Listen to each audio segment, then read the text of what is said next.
गई थी कि जो कश्मीर है उसमें बाढ़ की जो समस्या है वो बहुत ज़्यादा बन गई थी। कुछ तो क्षेत्र ऐसे थे जहाँ पर बिल्कुल सूखा पड़ रहा था और कुछ ऐसे क्षेत्र थे जहाँ पर पानी की बहुत ज़्यादा मात्रा बढ़ जाती थी बारिश के समय। और उसका जो रीज़न था, इनको समझ में आया कि भाई जो वहाँ की जो मिट्टी थी वो क्या होती है, बिल्कुल पत्थर जैसी, मतलब थोड़ी मोटी टाइप की होती है, तो वो क्या करती है, धंसती नहीं है, मतलब बिल्कुल वहीं जो है परत बना लेती है। तो फिर इन्होंने क्या किया, वहाँ पर जो है कुछ नहरें खुदवाई, कुछ कैनाल्स जो हैं उनका निर्माण करवाया। और उसमें जो निर्माण करवाया है तो उसमें एक इंजीनियर का नाम आता है, सुइया करके, एक अभियंता है ना। अब अभियंता जो है इंजीनियर को ही बोलते हैं ना, तो कोई कंफ्यूजन इसमें मत होना ना। तो एक इंजीनियर थे, कौन, सुइया, SUYY। तो जो सुइया है, सुइया क्या करते हैं, डिज़ाइन करते हैं, प्लानिंग करते हैं, क्योंकि सिटी भी बन चुकी थी, लेकिन समस्या कहाँ आ रही थी, बार बार में बारिश आती है, वो क्या करती है, नुकसान कर जाती है। फिर इनके दिमाग में आया कि भाई एक ऐसा और व्यवस्था करनी चाहिए, क्योंकि बहुत सारे जो वेलफेयर के काम हैं वो इन्हीं के शासन में जो है बहुत ज़्यादा करते हैं, है ना। क्योंकि जो इसके पहले जो शासक थे ललितादित्य, वो भी इस पे ध्यान देते हैं, लेकिन वो ज़्यादा कुछ इन पर नहीं कर पाते, क्योंकि उनको जो फुर्सत है वो नहीं मिल पाती इतनी कि भाई जो जनता के जो लोक कल्याणकारी है वो कार्य ज़्यादा किए जाए। बाकी कुछ बौद्ध मठ भी वो बनवाता है ललितादित्य, और कुछ मंदिरों की भी स्थापना वो करवाता है ना। तो यहाँ पर जो है सुया क्या करते हैं, कुछ कैनाल्स बनवाते हैं, है ना, कैनाल्स यानी नहर। तो नहरों का क्या करते हैं, ये निर्माण करवाते हैं ताकि पानी है वो आसानी से निकल सके और बाढ़ जैसी स्थिति है वो न बने, है ना। तो जो डिजास्टर मैनेजमेंट है उसमें आप उदाहरण करके इनको कोड कर सकते हो कि भाई जो है पहले की व्यवस्था थी, उस समय एक व्यक्ति हुआ करते थे, तो उन्होंने कश्मीर में ऐसी स्थिति बन चुकी थी कि भाई नहरें खुदवा दी थी, तो आज क्यों नहीं कर सकते वहाँ ऐसी स्थिति, है ना। क्योंकि खाड़ी वाले इलाके हैं, है ना, वहाँ बार बार में लैंडस्लाइड जैसी, बाढ़ जैसी स्थितियाँ बन जाती है। तो पहले की उससे आप सीखिए, है ना। जैसे हम सिंधु घाटी सभ्यता को बार बार में ले आते हैं कि नगर नियोजन प्लान जो है उसका जैसा हमारा होना चाहिए। तो आप कश्मीर का भी जो उदाहरण है उसको भी आप बता सकते हो कि उस समय जो है ऐसी स्थितियाँ थी, किसके समय, अवंती वर्धन के शासन काल में। तो जो सुया है वो क्या थे, इनके एक इंजीनियर थे, तो इन्होंने क्या है बहुत सारी वहाँ जो है नहरें खुदवाई थी, और बाढ़ भूकंप जैसी जो स्थितियाँ हैं उनसे निजात जनता को हो सके। तो काफ़ी जो वेलफेयर के जो काम है वो इस समय होते हैं। कुछ हिंदू मंदिरों का भी इनके समय पे मतलब निर्माण होता है। अब इनके बाद में जो है यहाँ पर जो शासन करती है एक महिला का नाम आता है, या फिर आप महिला मत कहिए उनको, क्योंकि शासिका जो है पहली, मतलब एक महत्वपूर्ण या महत्वाकांक्षी एक ऐसी शासिका होती है जिनका नाम मिलता है दीधा करके, है ना, दीधा।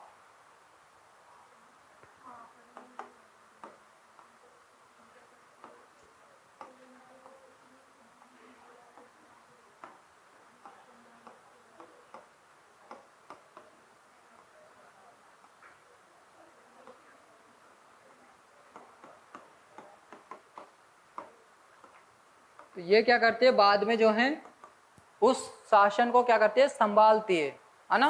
जो कश्मीर है, कश्मीर में क्या करती है, ये शासन करती है, लगभग 20-25 वर्षों तक ये शासन करती है ना, 1023 तक, या हाँ थोड़ा PDF में देख लेना, अभी डेट आ जाएगी ना। तो बाद में जो है दीदाई क्या करती है, उसको कश्मीर में जो है शासन को संभालती है। इसके बाद में जो है लोहार वंश की जो है स्थापना हो जाती है, क्योंकि एक संग्राम करके व्यक्ति है,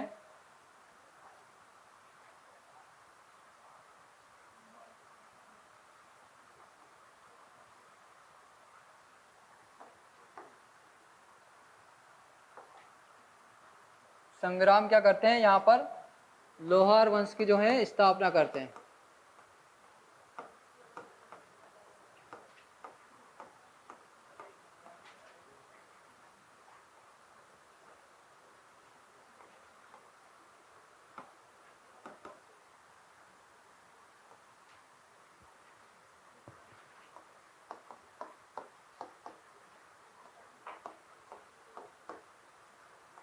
संग्राम राज क्या होते हैं, इसके फाउंडर होते हैं ना।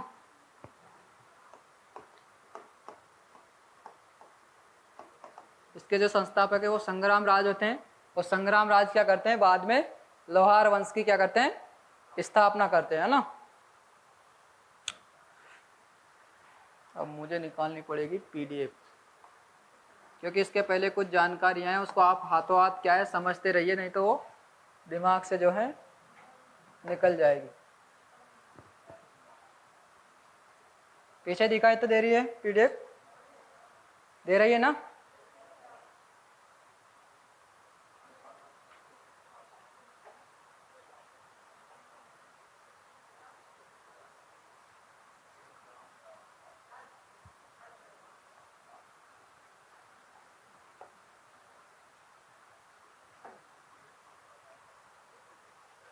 यहाँ पर कुछ आपको राजतरंगिणी के बारे में मिलेगा। सारी जो जानकारी है वही है जो मैं आपको बता चुका हूँ। इसके बाद में ये राजतरंगिणी की फ़ोटो है, इसको बाद में जो है ट्रांसलेट किया गया है ना, वो ट्रांसलेट वाली है ये। आर.एस. पंडित ने इसको क्या किया था, ट्रांसलेट किया था ना। क्या नहीं, सूर्य मंदिर, हाँ ये जो इसमें दिखाया हुआ है वो ये सूर्य मंदिर है ना। इस सूर्य मंदिर को और जो है अच्छे से मैंने फोटो लगा रखी है ना, कोई दिक्कत नहीं है ना। हाँ बताएं, कुछ पूछ रहे हैं, नहीं पूछ रहे हैं, ठीक है तो आप समझ लीजिए।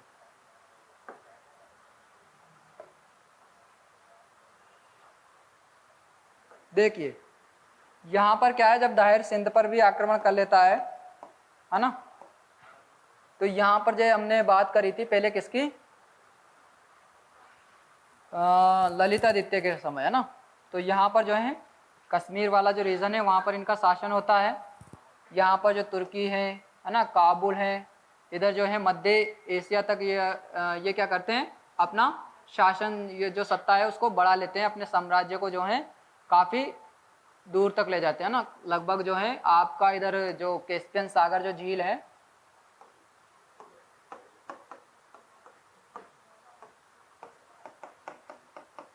कैस्पियन सागर जो झील है इधर तो यहाँ तक बढ़ जाता है। और ऊपर जो है आपका जो 5 कंट्रियाँ हैं middle east, Uzbekistan, Kyrgyzstan, Tajikistan, Turkmenistan, Uzbekistan, तो वो वाली जो सारी कंट्रियाँ हैं वहाँ तक भी इनका शासन हो जाता है। जम्मू कश्मीर में तो रहता है, कन्नौज पर भी ये अपना आक्रमण कर लेते हैं। और कन्नौज के बाद में जो मगध है, बंगाल है, वहाँ तक जो है इसका शासन हुआ करता है। ये उड़ीसा जो कलिंग वाला जो रीजन था वो भी इन्हीं के अंडर में आ गया था। यहाँ पर जो राष्ट्रकूट रह रहे थे वो भी इनके अंडर में आ गए। बाकी जो है सिंध से लगा हुआ जो क्षेत्र था गुजरात वाला, उसमें जो है गुर्जर प्रतिहार थे, तो उनसे ये लड़ते हुए उनकी जो सेना को साथ में लेते हुए यहाँ पर जो मालवा वाले जो कुछ बघेलखंड में, यहाँ पर जो है बुंदेलखंड सॉरी, तो उस वाली जो वहाँ की जो टुकड़ी है उसको भी लेते हैं और साथ में लेकर ये क्या करते हैं, वापस जो है अपने यहाँ निकल जाते हैं ना।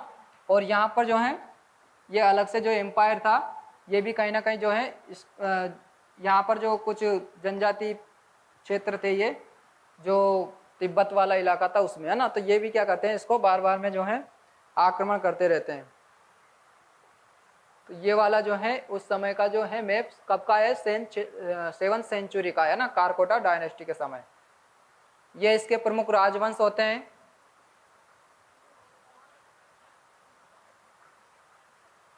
ठीक है, कौन कौन से, कारकोटा, उत्पल और लोहार। जो दुर्लभ वर्धन है वो क्या करते हैं, इसको स्टेब्लिश करते हैं डायनेस्टी को, कौन सी को, कारकोटा डायनेस्टी को। हैंसोंग के बारे में बताना आपको भूल गया, क्योंकि हैंसोंग क्या करते हैं, इस समय जो है कश्मीर की यात्रा करते हैं है ना। ये कश्मीर है, कश्मीर को घूमने के लिए जाते हैं, कौन, हैंसोंग। पुत्र के बारे में बता चुका हूँ, दुर्लभ के बारे में। और इनके बाद में जो आते हैं वो कौन आते हैं, चंद्रापीड़, जिनको न्यायप्रिय शासक जो हैं उस समय बोला गया है ना।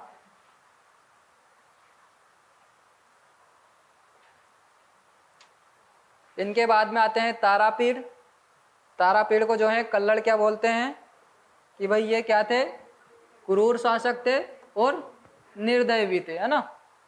और इसका जो सबसे जो शक्तिशाली होता है वो कौन होता है, ललितादित्य मुक्ता पीड़, जो कि 724 से लेकर 760 तक क्या करता है, रूल करता है ना। और मार्तंड मंदिर का जो निर्माण है, सूर्य मंदिर, उसका ये क्या करता है, निर्माण करवाता है कौन, ललितादित्य मुक्ता पीड़। अरे यार,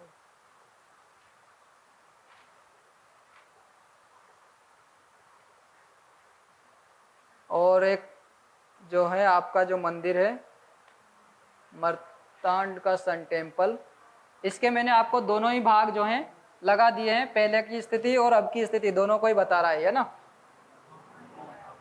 ये यानी कि 760 एडी में जो है इसका निर्माण किया गया था। मंदिर का जो संरचना है आप देख सकते हैं, चारों तरफ जो है पानी है ना, और पानी में जो है बीच में जो है मंदिर है। और वर्तमान में जो है इसकी जो दशा है वो काफ़ी इस तरह की हो गई है, मतलब खंडर जैसा बन चुका है ना। ये देखिए आप, इसकी जो छतें वगैरह हैं वो भी हट चुकी है। और यहाँ पर ऐसा कहा जाता है कि जो दरबार है वो इस समय मंदिर में ही लगता था, है ना। जैसे आज की जो काउंसिलें बैठती है, जैसे मेंबर ऑफ मतलब पार्लियामेंट है ना, वो सारे जो हैं सभा में जाते हैं मिलने, इसी तरह से जो मंदिर है उसी मंदिर में क्या होती थी उस समय, सभा लगा करती थी, है ना। तो यहाँ पर जो शासक हैं जब भी कोई विशेष कार्य होता था तो लोगों को यहीं पर बुलाता था और उनको बारे में जो भी जानकारी है वो यहीं बताता था। तो ये पहले की स्थिति है उस समय की, और ये अभी की है ना। बड़ा करें, अरे एक चित्र हजारों शब्दों के बराबर होता है ना, इसीलिए मैं जो है आपके लिए चित्र जो है ढूंढ ढूंढ कर लाता हूँ ना। बोर तो नहीं होते हो ना? हाँ बता देना अगर होने लगे तो, फिर मैं पीडीएफ से भी नहीं मतलब पीडीएफ से ही पढ़ाऊंगा ना, और ज़्यादा बोर हो जाओगे। ठीक है, तो ये पहले की स्थिति है ना, और ये वर्तमान की है ना। अभी भी काफ़ी जो है अच्छे वहाँ पर गार्डन वगैरह जो है अच्छी खासी मात्रा में मिल जाएंगे ना। लेकिन अब एएसआई ने क्या कर दिया, यहाँ पर जाने से मना कर दिया है, तो आप अब घूमने नहीं जा सकते, केवल फोटो में ही देख सकते हो ना। तो जो मुक्ता पेड़ है ये किसको हराता है, यशोवर्मन को हराता है, और कन्नौज पर इन पर ये अपना आक्रमण कर लेता है। बाद में जो है जयापीड़ इसके लास्ट रूलर होते हैं, और उसके बाद में जो है उत्पल डायनेस्टी जो है वह आ जाती है ना। और उत्पल डायनेस्टी में भी एक व्यक्ति होते हैं, कौन, सूर्य। तो ये क्या करते हैं, काफ़ी जो नहर वगैरह है, केनाल्स वगैरह वो खुदवाते हैं ताकि बाढ़ जैसी स्थिति न बने, पानी को स्टोरेज भी किया जा सके और ऐसे स्थान तक पहुंचाया जाए जहां पर सूखे की स्थिति है ना। भाई अब हम किसी पानी को दूसरी जगह ले जाएंगे सूखे की स्थिति में, तो हमें नहर निकालनी पड़ेगी। तो जो है नहरों का निर्माण जो है इनके समय पे होता है, अवंती वर्मन के समय, है ना। मैंने वर्धन लिखवाया या वर्मन लिखवाया था, उसको वर्मन कर देना ना। अवंती वर्मन है ना, जो बाद में 980 में कौन होती है, एक महिला जो है शासन संभालती है, कौन, दीदा, है ना। तो दीदा जो है लगभग 1003 से जो है वहां तक जो है जब तक उनकी मृत्यु नहीं होती है तब तक शासन की जो सत्ता है वो उन्हीं के हाथों में जो है बागडोर होती है ना। बाद में जो है संग्राम शासक जो है कश्मीर में एक नए वंश की स्थापना करते हैं, लोहार वंश की। अब इनके टाइम पे जो इन्होंने एक नगर बसाया था, कौन सा, अवंती वर्मन। वो अवंती वर्मन का जो है नगर, उसकी भी आप तस्वीर देख लीजिए। ये वाला जो टाउन है वो इन्होंने बसाया था, और यहाँ पर ये मंदिर वगैरह जो है इन मंदिरों का भी निर्माण करवाया था। बाकी जो नगर हैं वो इनके पीछे जो है बसा हुआ है ना। तो ये जो है अभी की तस्वीर है। वैसे कश्मीर जो है काफ़ी घूमने लायक जगह है ना।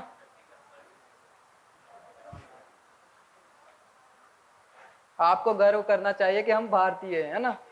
एक तो हिंदू देवी देवता है, वो भी यहीं हुए सारे, गौड़ भूमि इसको बोलते हैं हम, है ना। तो हमें भारतीय होने पर गर्व करना चाहिए। यूपीएससी पूछ चुका है ना। क्यों गर्व करना चाहिए? क्योंकि हमारे पास एक तो लार्जेस्ट पॉपुलेशन है नहीं है, चाइना को भी पीछे छोड़ दिया है, तो गर्व तो हमें इसलिए भी करना चाहिए।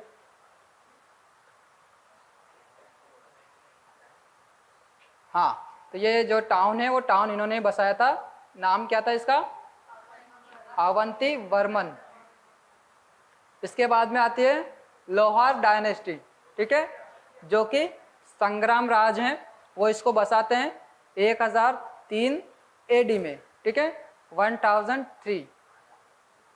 और लगभग जो है 25 वर्षों तक जो है ये शासन को संभालते हैं। बाद में जो है किंग बनते हैं अनंत, है ना। अनंत जो है यहाँ के राजा बनते हैं। और अनंत की एक वाइफ होती है सूर्यमती। जिस तरह दीदा की भूमिका थी उसी तरह इनकी भी भूमिका होती है। ये भी प्रशासन में काफ़ी रिफॉर्म करती है और कुछ जो भी महत्वपूर्ण फैसले होते थे उनमें जो अनंत हैं उसको क्या करती हैं, राय भी देती है ना, बताती भी है कुछ। तो प्रशासन में जो है काफ़ी ये क्या करती है, रिफॉर्म करने का जो काम है इसका होता था सूर्यमती का, ना। इसके अलावा जो हर्ष के समय की अगर हम बात करें तो जो हर्ष है वो इसके बाद में ही आता है, अनंत के बाद में, है ना। अनंत के बाद में जो किंग बनता है वो कौन बनता है? हर्ष बनता है। और हर्ष जो है काफ़ी विद्वान व्यक्ति था, कवि भी था, तो इसलिए उन्होंने कवियों को क्या है, आश्रय भी दिया।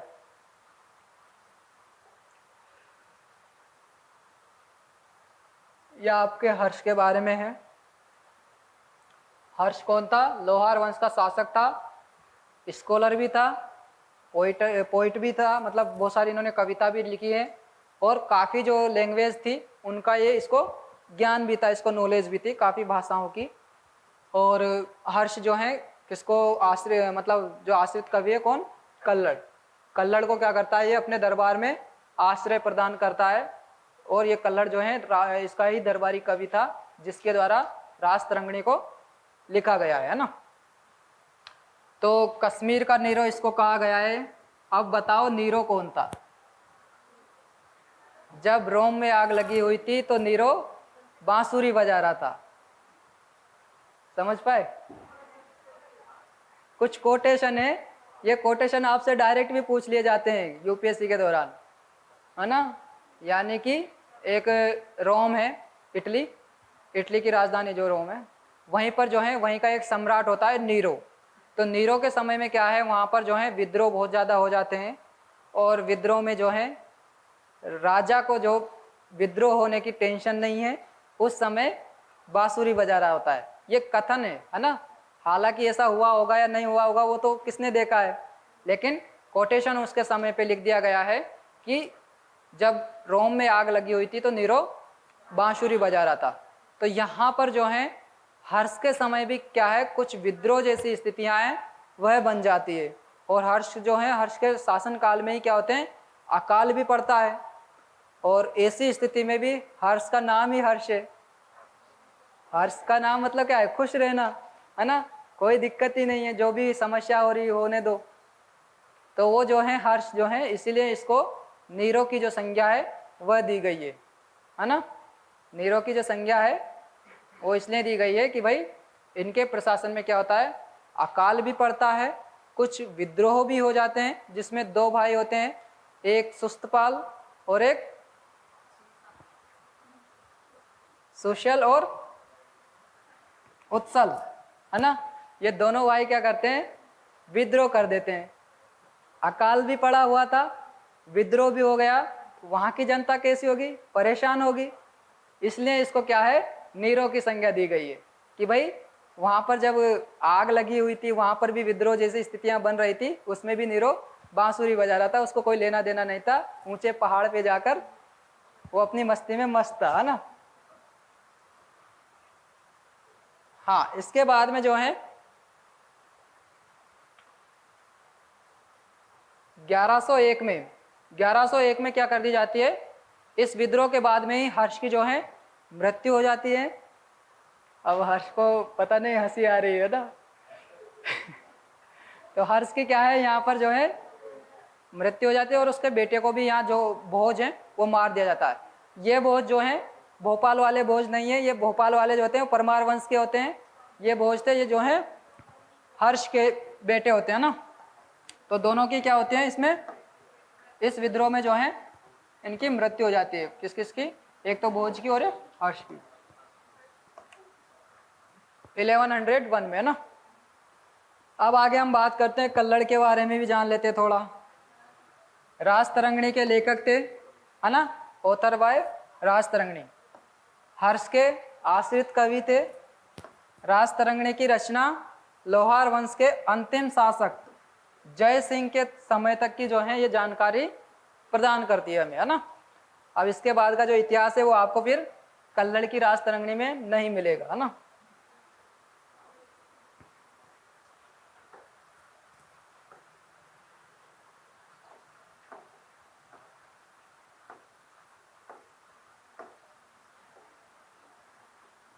इसके बाद में आ जाता है आपका जो लोहार वंश का अंतिम शासक होता है जय सिंह, है ना।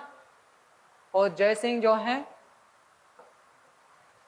लगभग जो है 23 साल तक जो है शासन ये कर पाता है।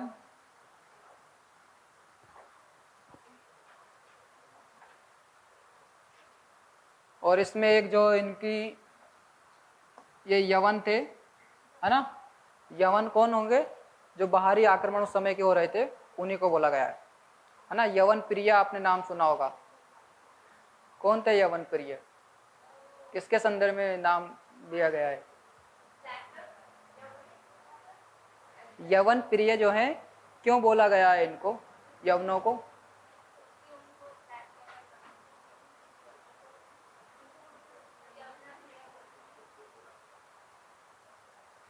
आपको मैंने पढ़ाया था तब बताया था कि यवन के जो राजा थे उनसे हम कुछ चीजें मंगवाते हैं, मसालों के अलावा भी।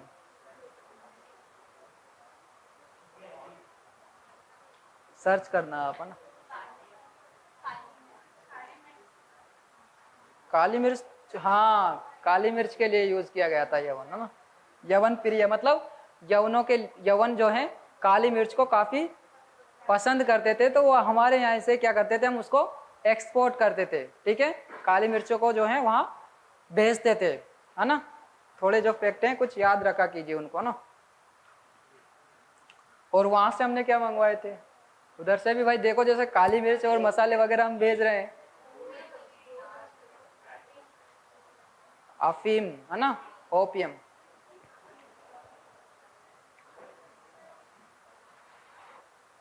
तो जय सिंह तक की जो जानकारी है वो हमें किससे मिलती है, कल्लड़ की राजतरंगिणी से मिलती है ना। इसके बाद में जो तुर्क शासक हैं यहाँ पर जैनु उल आबिदीन, यार क्या हो गया इसको,